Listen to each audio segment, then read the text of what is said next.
Now, doesn't it seem puzzling that a bank would actually do a short sale even if you're not behind on your mortgage? But the truth is, they would rather do a short sale than let you go behind your payments and foreclose in certain cases. Now, is it possible to do a short sale even if you're not behind your mortgage payments? A lot of people say it's not possible. If you talk to 10 agents across the United States, 9 of them will probably say it's not possible. And of those that say it's possible, half of them won't know how to do it either. But I've done about a half a dozen short sales for clients who did not actually go behind on their payments in the process of doing the short sale. So how does this work out? It is possible to do, but it's not easy. But here's the cases when it does work.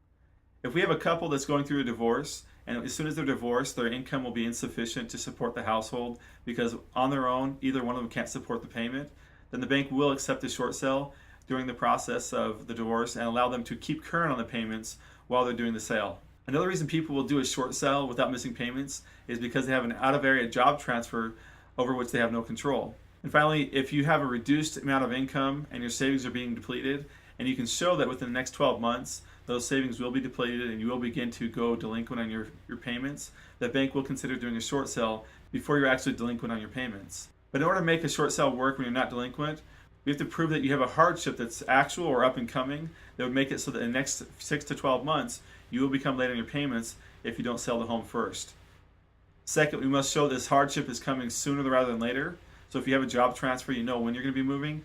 It's best to know the date so you can show the bank by this date, I will not be able to make both payments on my new home as well as my current home. And the seller should have little or no money showing in their checking and savings account. Obviously, if you have money, the bank's going to ask you, why do you need to short sell? Why don't you pay off the negative balance? Now here's the secret. Any bank will do this, but unfortunately most people out there don't know how to negotiate this kind of settlement with the bank. You have to get to the right people at the right place within the bank in order to even get the file started. Most employees at the banks will actually tell you if you ask them, can I do a short sale without missing payments? They'll say no, you must be 30 to 60 days late before you can even submit the file for a short sale. Let me ask you this, what would you do if you were a bank? Would you tell me to stop paying you the mortgage payments just so we could do a short sale? Or would you ask me to continue to make them as long as possible while you looked at the option of doing a short sale if you knew that I had a hardship that would cause me to soon be late in the next 6 to 12 months?